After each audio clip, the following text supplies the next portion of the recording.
Hi everybody, so today we're going to be talking about the IPPs and we have Sheree who has a family member who is an IPP. But today we're basically going to be talking about Sheree as a student who is doing casework on the IPPs, and we're going to be going over that, but we are going to be talking a few more facts about the IPPs. But I'm just going to have a little chat away and talk about a few facts while we get a few more people watching, because only a couple in at the moment. So when everyone realizes that we are live, we will get some more in. So the IPPs stands for Imprisonment for Public Protection. Now, a lot of people did or do think that IPP stands for Indeterminate Sentence for Public Protection, but it is actually imprisonment for public protection. And it was introduced in England and Wales in 2005 under the Criminal Justice Act 2003, aimed at protecting the public from serious offenders who were considered dangerous but didn't qualify for a life sentence. But for those of you that are watching, might not know that I was actually an IPP prisoner myself. I had the sentence for almost 20 years, and I've just had mine terminated in September gone.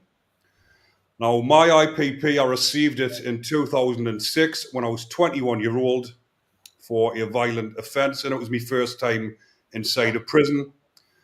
And I was hit with the IPP, which is basically a 99-year sentence.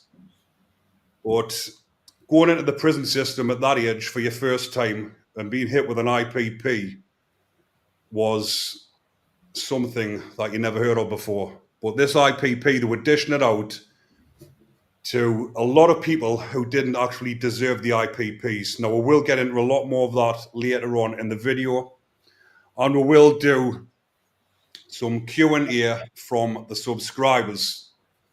But Sheree, if you would just like to tell everybody who you are and what it is you're actually doing. Yeah. Hi everybody, my name's Sheree Ali. I'm currently studying for a master's degree in Criminal Psychology and Victimology. I'm in the final stages now, and I'm now writing my dissertation, which I hope to present as an academic paper and publish.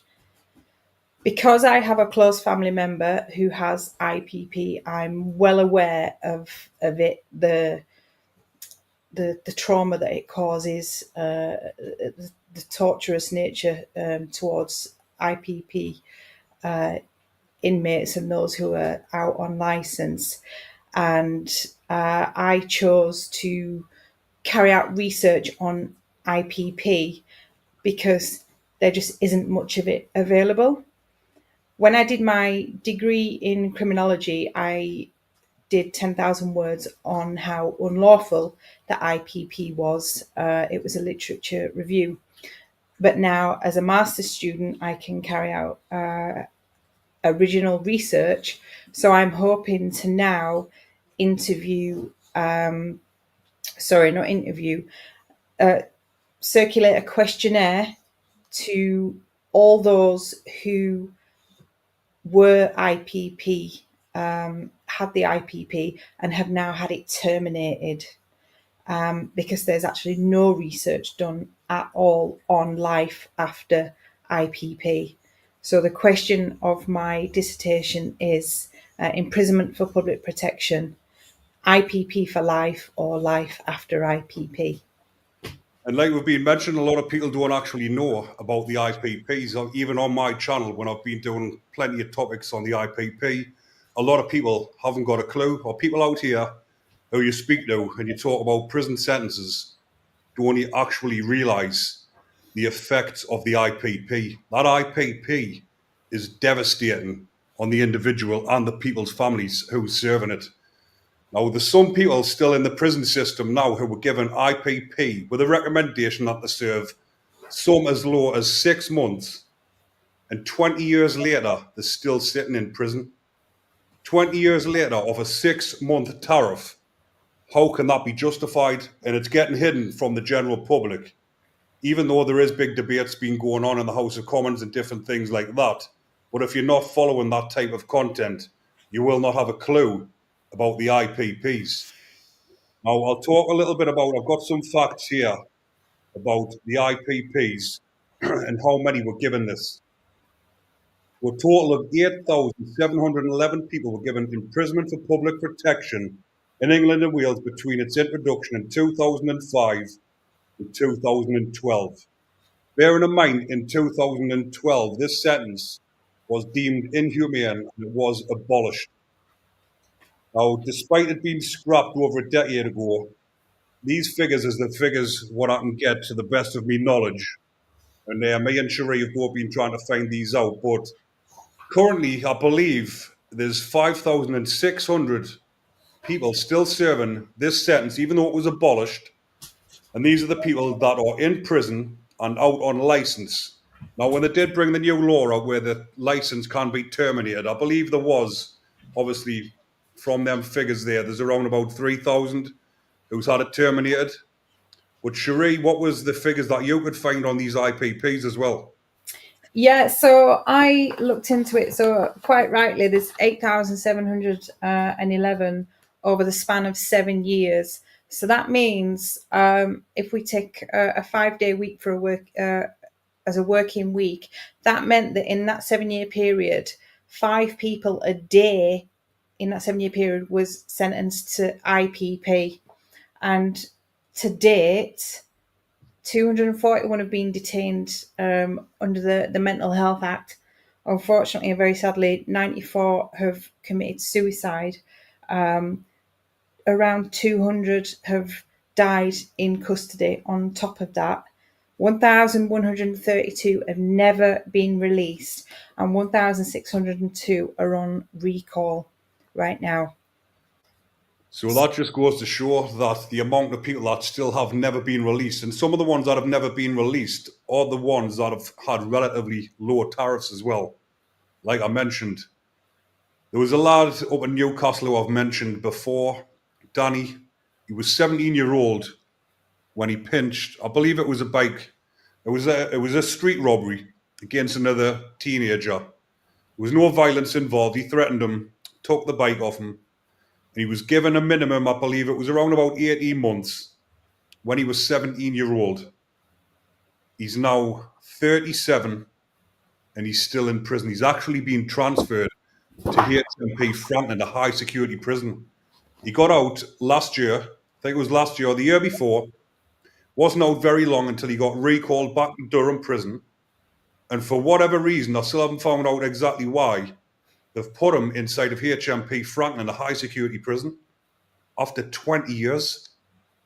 But these IPPs, the devastation, what it causes, and what you've got to witness, as I witnessed myself when I was back in on a recall, because I was out for nearly 10 years, went in on a recall, serving that 99-year sentence again, where I would never be released unless I played the game, kept my head down, and got out. Didn't get into any altercations, which it is very easy inside a prison when you've got another 100 individuals, another 100 personalities to deal with on the wing, people standing in your private space, people trying to threaten you, and you've just got to stand there and take it and walk away or use your head. Because if you get into an altercation, you come up for parole, you'll be back in for another 2 years. But some of these lads on a 6 and 12-month tariff have witnessed people who have come in for murder, proper, I'm like talking about bad murders, gruesome, where they've used weapons, even one who was a hitman who'd done 20 years for shooting someone dead, or allegedly. And then you've got an IPP who didn't use any physical violence. It was a street robbery. Yes, they deserved prison, but do they deserve to spend more time in prison than someone who's killed a defenseless or an innocent person? How can that be justified? But like I've mentioned, the general public don't know about any of this. And if it wasn't for people like myself, and there's more people out there who's doing more things than me, like Sheree, for example. There's other women out there. It's mostly women who's had family members in prison on the IPP. The ones that I will mention is everyone knows Donna Mooney, who lost her brother sadly, serving an IPP. And then you've got Shirley DeBono.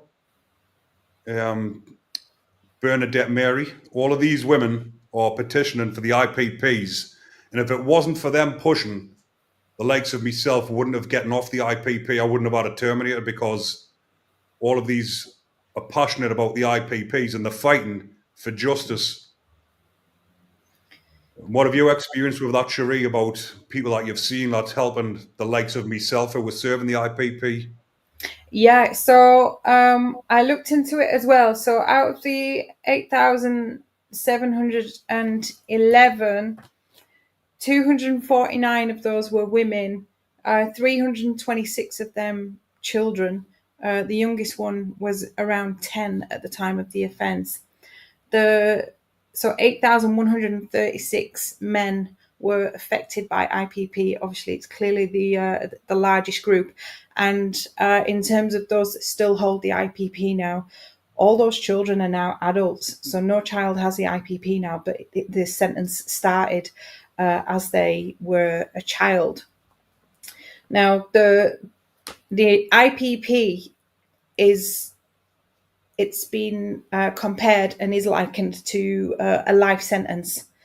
At the time it came into effect, there were only 11 offences listed where you could be sentenced to life imprisonment. For IPP, the list was 153 specified offences.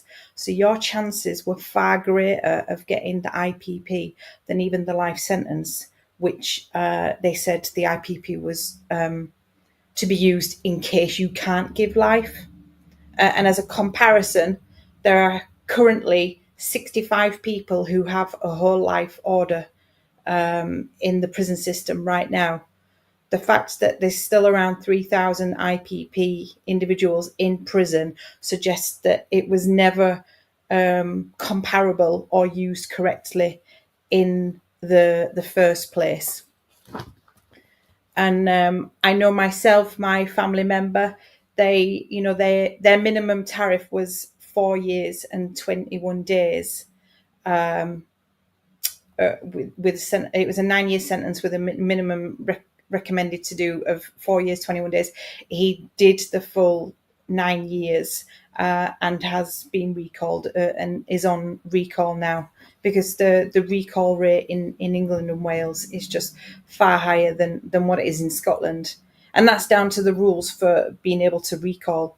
In Scotland, a judge has to do it. In England and Wales, a probation officer can do it. So it just shows you what happens when it's not a judge giving the recall order. But some of these cases for the recalls as well, like you've just mentioned, sorry, about the probation, them probation officers should not be allowed to have the power to send you back to prison. It's up to the parole board to release you, to see if you're deemed suitable for release.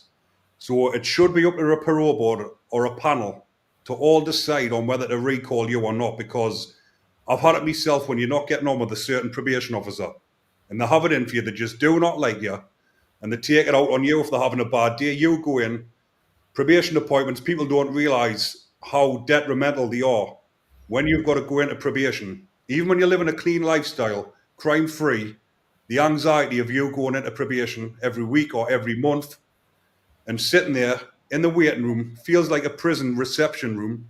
You're looking out the windows thinking these coppers are going to come any minute and come and recall me. And that's just the way that sentence has you. You believe you're going to get recalled when you're not doing anything wrong. And the way that the probation treat you, I know I've spoken with people who have had decent probation officers, they've been lucky, where they've had a good probation officer and they've had the same one since release and they've gotten on all right and they have helped them. But I had a probation officer who was an absolute dog. And the more that I was doing better out here in the community, the more she looked at us as though I was doing something wrong and treating us inhumanely and affecting me mental health deeply. So I know exactly how it feels for these people still on license, and more so the ones that are getting recalled for having a disagreement with probation. Like I've just said, if you don't get on with them, you can't see anything back or back chat, because they'll turn around and issue your recall. You can get recalled back to prison for bad behaviour, meaning you might have had a wrong word set of probation. They think, right, stuff you, you're getting recalled. They'll issue your recall and you're back stuck in prison for 12 to 18 months waiting for a hearing. Some people are getting recalled for police intelligence, even though there's no evidence. It's intelligence, which could be anything. If the police don't like you, which the coppers in my area didn't like me, they were ringing probation up saying you need to get them off the streets. And that was the reason why probation recalled me as well, without even a police interview. Got us off the streets, put us back in prison. During COVID, there was no hearings, there was no court cases. And then you're just stuck in there, but they're not bothered. They're not bothered about your well-being. They recall you back to prison for petty things. Then what they normally do is they pass you on to someone else so they don't have to answer to the parole board as to why they recall you. So the recall situation needs to be overhauled, and it needs to be the parole board that says, right, we need to recall them back to prison. If it's them that says you're fit for release, it should be them that says, right, he needs to be recalled back to prison because he needs rehabilitated or he needs to do further offender behaviour courses, which fair enough.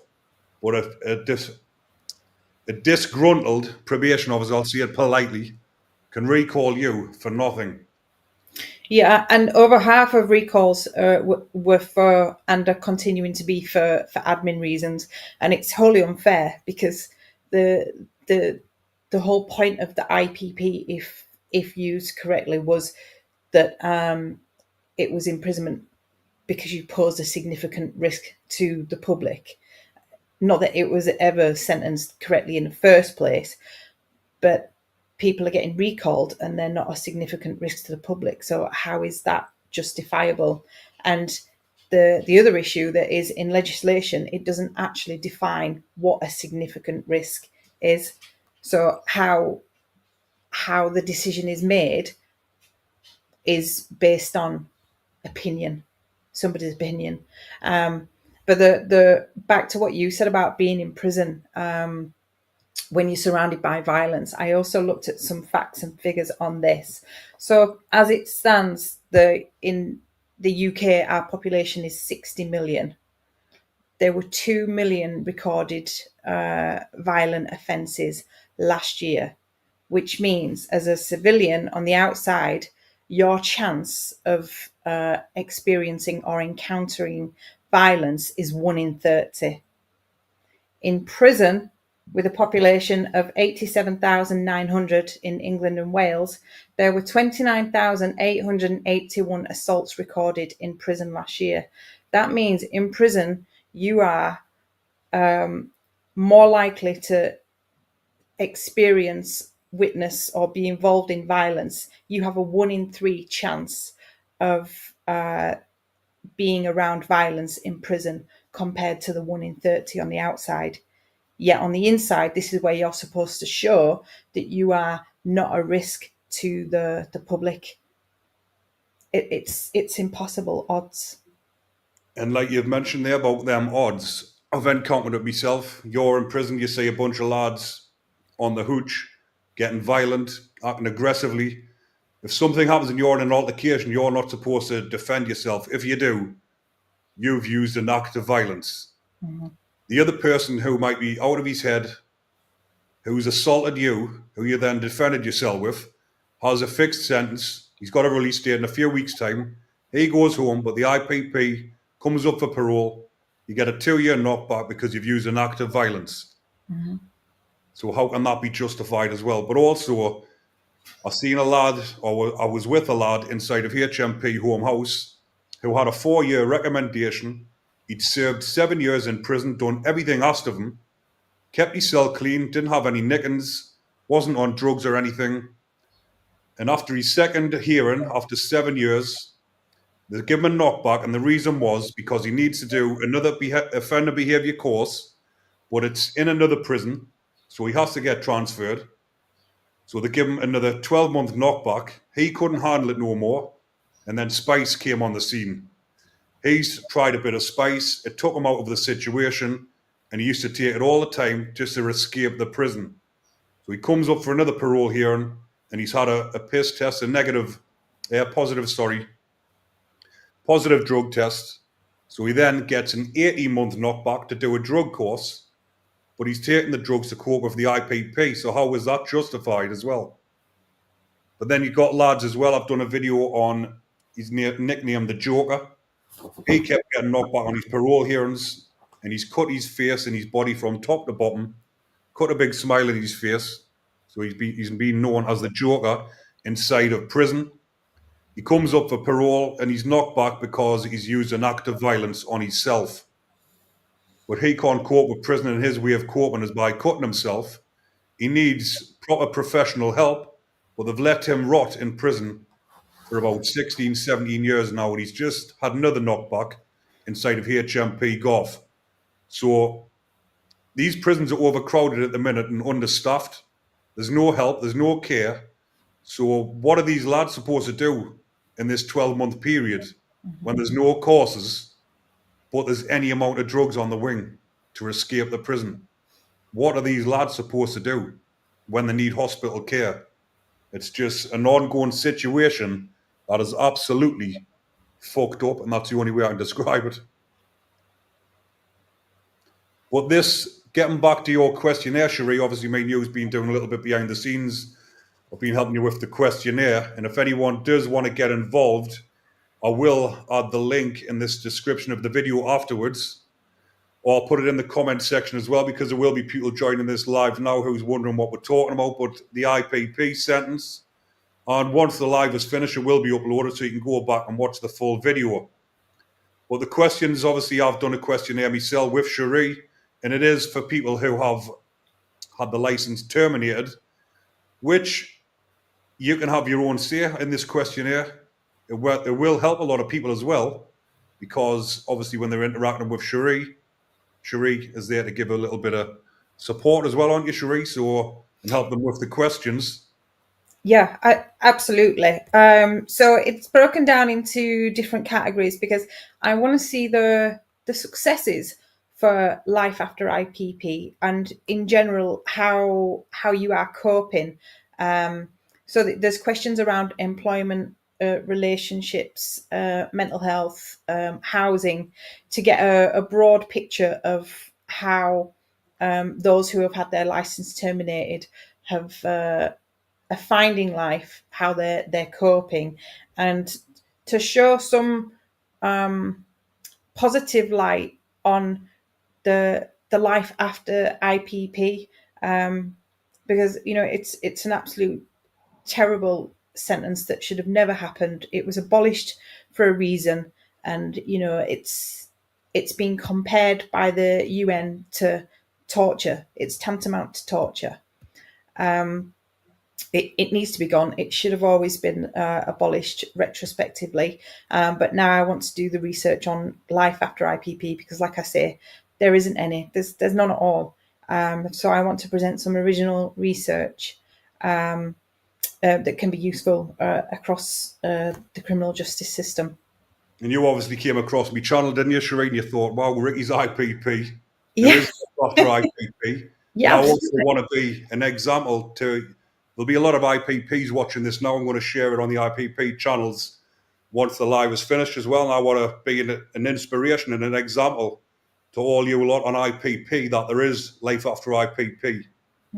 I'm about, 7 months free of IPP. I'm doing better than ever. Look at the YouTube channel today. I've hit 100,000 subscribers. Across all my platforms, I've got 250,000 followers and subscribers. I've got my own business. I've got my own gym. I've got a mental health group that I run for men. I've got my own book, Behind the Bars Ruthless Fitness, what I wrote whilst in prison. And I'm helping a lot of people worldwide and a lot of people on the IPPs as well.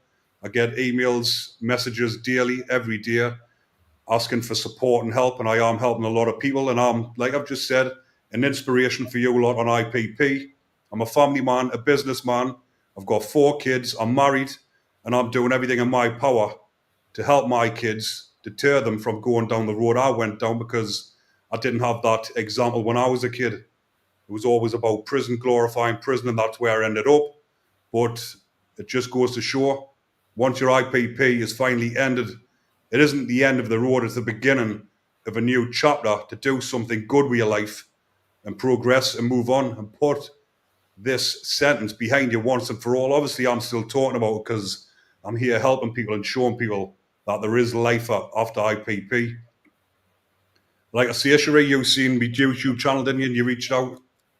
I did, yeah. I was looking for ways to promote my questionnaire, and I saw yours and watched a couple of your videos. And because your life is pretty much what I'm wanting to show in my dissertation, that there is light at the end of the tunnel. And more people should now be getting their license terminated under the new long-awaited rules. It's a shame they're not doing the resentencing, because those that are still in prison are the ones that need the most help right now, in getting rid of this sentence, because the hardest step is getting out, and that time is starting to count down to get rid of for the IPP to be automatically terminated. But with the resentencing, obviously they did try last year. Everyone was hoping that they were going to resentence everybody, which I was hoping myself, because there's a lot of people that do not deserve this sentence. They need to be freed. But with it, it's controversial because there is a lot of dangerous offenders that should be kept in prison. And the ones I'm referring to is the S offenders, the bacons. Obviously, I'll not say the term on here because YouTube flags up when you see the S word. But the S offenders who are in prison, who are a danger to kids, you could not release them straight into the community because there will be an imminent threat to little ones, as there will be with the normal ones as well. I'm not just singling them out, because the normal, what he classes the normal location offenders, there is some very dangerous lads and lasses still inside that would pose a threat outside, especially now with the way that the heads have gone with the mental health.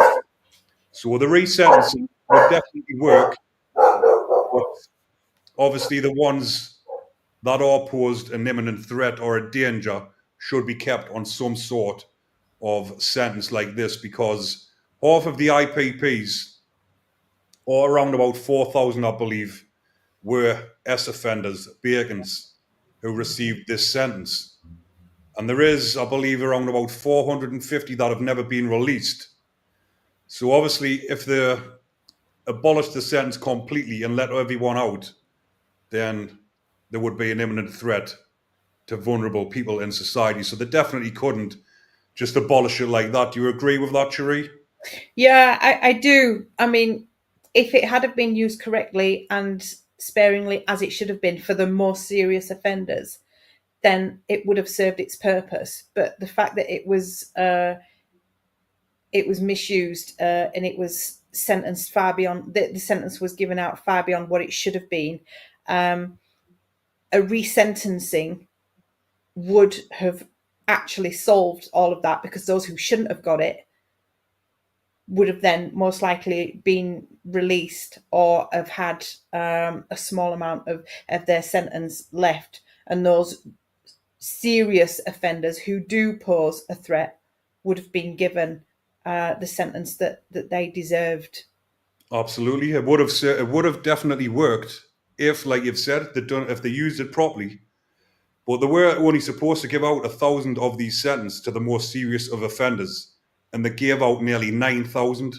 And like you mentioned, the judges got trigger happy. It worked out, like you mentioned before, 5 a day over a 7-year period.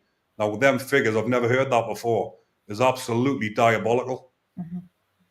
But if it was given to the right type of offenders, because when I was in HMP Franklin and I was doing a drug and alcohol course, the psychologist that was on the course was explaining to me the reasons why they brought the IPP out. Because inside of high security prisons, these S offenders who were a danger to little ones, who had release dates, when they were getting assessed and interviewed, they were blatantly saying, I'm not changed. When I get released, I'm going to do it again. On the psychology and the prison service, their hands were tied because they had a release date. They had to release them, even though they were releasing these type of offenders, knowing that they were going to go and commit these type of offences. So she explained to me they brought the IPP out for these type of offenders so that when they knew that it still posed a risk, then they would not be released. And then they went and give it to a lot of people like myself, on people 17, 15, 16, 17-year-old who were out in rough neighborhoods, pinching mobiles or phones off people, bikes or mobiles off people, and given IPP. Giving an IPP to a 15-year-old kid or 16-year-old is absolutely diabolical. It should never have happened. And these are the ones that are still stuck in prison. Because when you go to prison at a young age, your mind doesn't develop into a proper person who's out in the community. Your mind stays at that age inside a prison. These lads who are in the 30s now that went in at 16-year-old are still in that mentality because they've never had the life experiences. They've never had proper girlfriends. They've never had a house. They've never had love and affection. They're still in that mindset inside a prison, and they've never developed properly. And that's the reason why they're still in, because they're rebelling against the system. And they're thinking that if they keep rebelling against the IPP, they'll get out eventually, but they're not. They're just left to rot. Yeah, and so back to what you were saying, that when it was first came into effect, they said the most serial sex and violent reoffenders. It was supposed to be those who were reoffenders, and people who had committed their first violent crime were even getting it. So that went against the guidelines in the first place.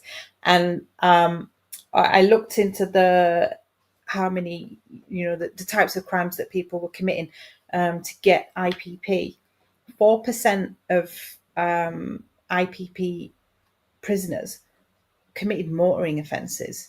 It doesn't even come under a violent or a sexual offence. And the IPP wasn't designed for that. So how is that justified? It's not. It can't be. And a lot of them, like you said, have never been to prison before, and they're given an IPP for that type of offence. Yes. But what I'm going to do now is go over to the subscribers and go through a few of the questions and comments. So if you want anything answered or you want to ask us a question, ask away. So Lutonian says, where do I find the questionnaire? I will put it in the comment section and the description of this video. But Sheree, where else can they find it? It's on the IPP pages. Yeah, so all the Facebook IPP groups, I've posted it on there, and Ungrip are uploading it onto their website so that it can be advertised there. But it's certainly the link is gonna go in the comments to this video and on your YouTube page. Brilliant. But I'll just have a look through some more. So the ripple effect here is when someone gets a recall, it doesn't just hit the person, it's the families as well. That's the devastating effect. Obviously, the prisoner, when he gets recalled, you can adjust to it and get your head around it, as hard as it is. But the families back home, this is one of the main reasons the IPP actually worked for me on my recall, because it made me evaluate my life and made us the man I am today. But when I got recalled, when I first went to prison, I wasn't married, I didn't have kids or anything. When I went on a recall, total different scenario. I was married, I had a business, I had 4 kids. My youngest kid wasn't even 2-year-old. I had a 2-year-old, a 4-year-old, 7, and an 8-year-old. Went into prison on a recall, and on a night time when I was on the phone to my kids and they were saying, Daddy, when you coming home? That broke my heart because I couldn't tell them. I couldn't say I'll be home in a couple of months or 6 months. I did not know when I was getting released. Plus COVID hit us and there was no parole boards or anything.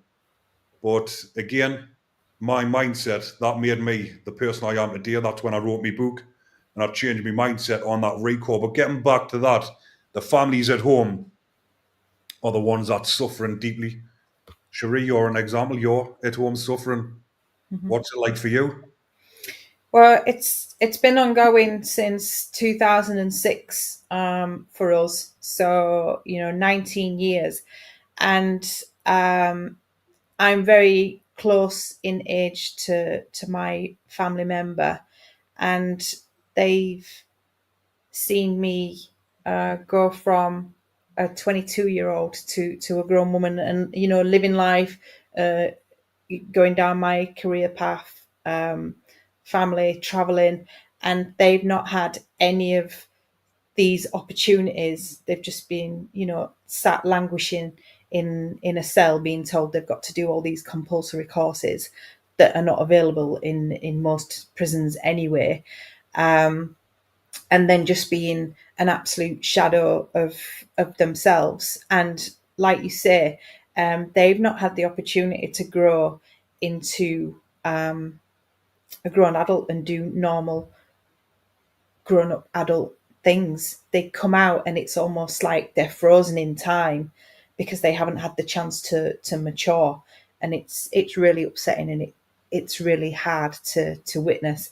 And they try and make up for lost time when they come out, but then they're bound by rules. It's not like they can go traveling because they're not allowed to travel. They can't work full time because of all the appointments that they have to do each week, and then they're scared to go out and socialize in case they get into trouble, even just by being there. So it's really sad to witness. Oh, it's horrendous. Like you say, the family members have got to sit and watch the IPP suffering. And obviously, my wife, she used to look at me sometimes and she said she fucking felt pity because she could see me mind ticking away, looking at the kids. On a night time, I used to kiss me kids, it's good night. And I used to think this could be the last night. And that's the fear of getting recalled back to prison. Absolutely horrendous. Right, so another one. Lutonian says they need to give prisoners getting out more than just probation, but they need to help with reconnecting with family and loved ones in wind cases, as it was my wife and kids that kept me out. So, like you say in there, obviously, when you get out of prison, they need more than just probation. They don't need probation, to be honest. Probation makes it worse. The problem with probation is that it makes your mental health deteriorate, especially if you get a bad one. But there should be more things for when these get out, somewhere to go during the day. Obviously, the bang on about people getting jobs. You've got to get a job. That's another thing. They're on your case constantly. But how can you get a job when you've got all this on your mind every day? And probation were on my back when I went onto YouTube, and then I went into schools talking with kids. I actually got a warning because I hadn't told them about a change of circumstances and that I was going into a school to teach kids about fitness in prison. I said, well, it's not even a change of circumstances and it's not a different job. It's me gym, Ruthless Fitness. I'm going in as a gym instructor talking to kids. But again, they didn't want you doing good in the community. They want you to be needing help from them. But it's just, like I say, it's an ongoing situation. So Ross Sobbs says, better shutting all jails so we can deal with problems instead of warehousing and breeding problems. Well, we couldn't shut all the jails because that definitely didn't. That wouldn't work. But they need to shut all the rundown prisons and open prisons where there's more training facilities instead of keeping prisoners locked up 23 hours a day with jails that are just rampacked full of lunatics and drugs. If they had training centres for the ones that did want to better their lives, put them through CSCS, first aid, health and safety, and let them come out into the community and get a job instead of dumping them on the street with no house and no money. Right, I'll see if does anyone else want to ask any more questions about these IPPs? Just having a flick through the comments here to see if I've missed anything. Jonathan. I've got a close family member on an IPP sentence. That was back in 2006, and he's still done his 6 months. He was told. Disgusting. So I believe he's saying he got a 6-month tariff in 2006. It's now 2025, 19 years later, and still stuck in prison. But people watching this who have never been to prison, never heard about the IPPs, will not believe that someone on a 6-month tariff can spend more time in prison than someone who has committed a murder. So a wise Angela Milo says, the probation system is broken, and I live in an area where they have just tried to build a new hostel for 15 men. We beat the system and forced the council's hand. It was going beside 6 schools. But that's another problem as well with the IPPs. When they bring them out, they put them in a hostel full of addicts and sex offenders, and they expect them. Again, you've been released from prison, something that's been traumatizing. You want to be released with your family. You've got a supporting family to go back to, but yet they put you in a hostel to test you again when you're surrounded by addicts and ex-offenders. What do you think about that, Sheree?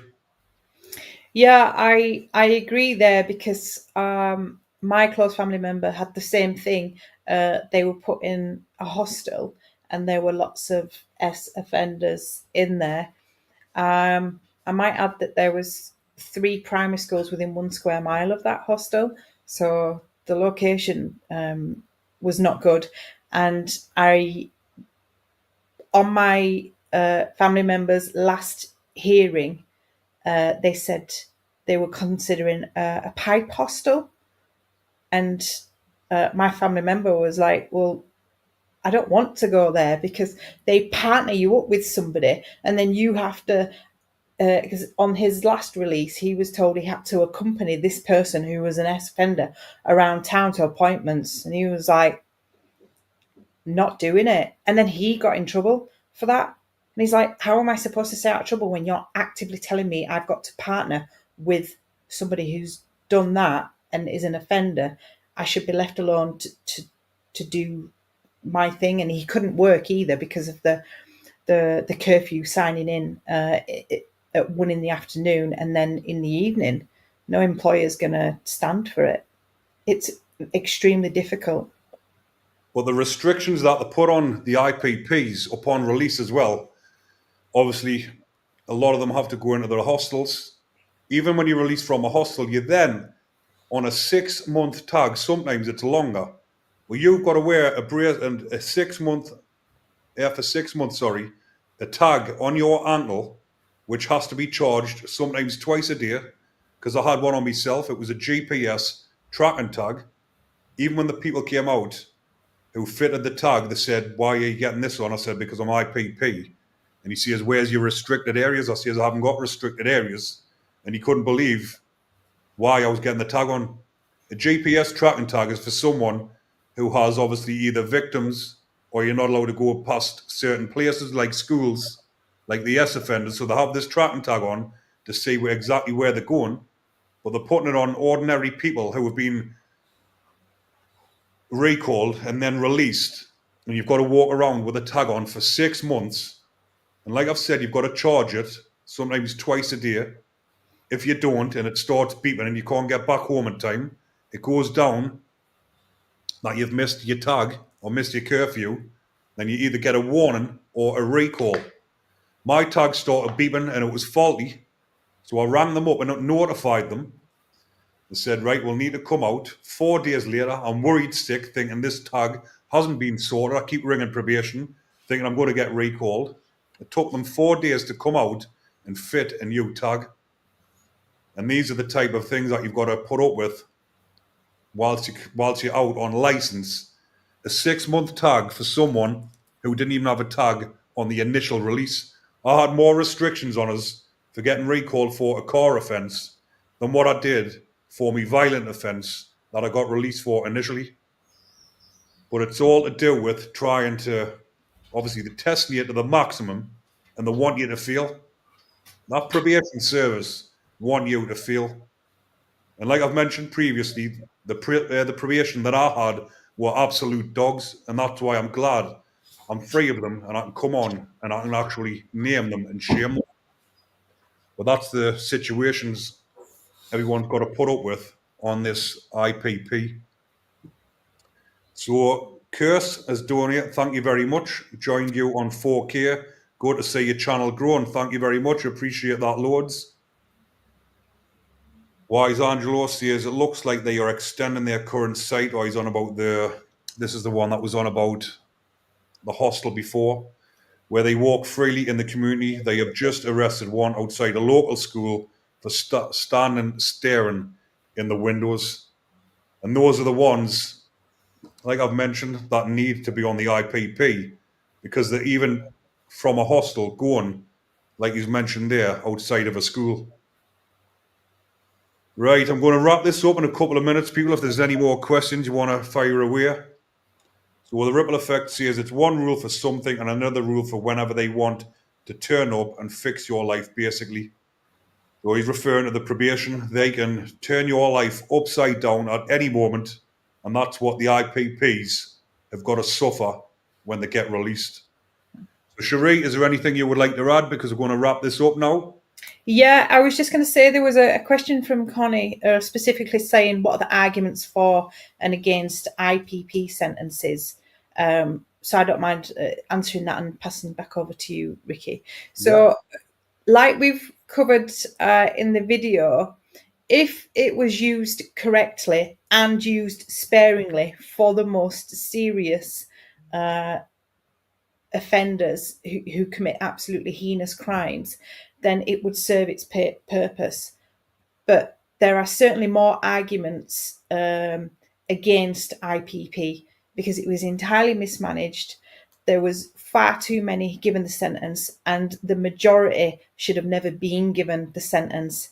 And then when they were given it, they weren't given the facilities or any of the tools to either correct their behaviour or show that they are not a serious threat to the public. And the absolutely all the list of things that you had to keep up with probation has proved extremely difficult, and many of the recalls are not for re-offences, they're for admin reasons, and that shouldn't be allowed in most of the cases. Things like missing appointments and turning up late to a hostel should be no reason at all to get recalled into prison and have to carry out another 18 months waiting for your hearing. So like I say, if it had been used sparingly to the most serious offenders, then it would serve a purpose. But as it stands, and for those majority that did get it, it hasn't served a purpose. It's just been torture and should have never been allowed. But in years to come, this is going to, like it says on the screen there, the IPP sentence scandal. This is going to get massive, or there's going to be a massive investigation into this eventually. There'll be like the post office scandal, where there'll be a big documentary and everything about the IPP prison scandal, and everyone will know about it. And I do believe that a lot of the IPPs, when they are eventually released, will get compensated down the line. But everyone who's serving the IPP, and you're watching this, you're out in the community, there might even be some people in prison watching this. Keep up the good fight. Keep your head down. Keep your head straight. Get past this IPP. Put it behind you, because you deserve better than this. People have given up hope out here in the community. There's 94 inside of prison, ended their own lives. There's even, I don't know the exact figures out here in the community, where people have been in fear of recall and they've chose to end their lives out here rather than go back to prison. If you are that person watching this and you feel like that yourself, look at me. I'm a shining example. I had to go through torture of the probation service. Keep you cool. Do what's asked of you. Get on with your life. Put it behind you. And don't let the probation officers grind you down, because that's exactly what they want. Sheree, it's been great talking to you. But again, the ones that are watching this, if you want to come on here and share your story about the IPPs, I'm going to be doing more stories and coverage and lives on the IPPs, because like I've promised people in prison, I won't forget the ones that are left rotten behind. A lot of people get out and they just get on with their own lives and they think, right, I'll put it behind us, but I've got a platform here. I've got a lot of followers and subscribers. So I am going to be promoting the IPPs and try my best to get in the limelight and see what we can do together to get this IPP gone completely and let the lads and lasses, the ones who deserve it, get out here and live their lives, just like Sheree's family member that deserve to be out here and living peacefully and given that chance to just move on with their life. So like I've mentioned, in the comment section, I will put the questionnaire. If you do want to come on the channel, share your story. If you have a family member in, or if you're a professional who has some information on the IPPs that want to share it, you're free to come on, share your story. But Sheree, thank you very much for coming on. And Thank thank you you. everybody for watching. And if you're not already subscribed to the channel, hit that button and there is more content coming soon. Take care everyone. Enjoy the rest of your day.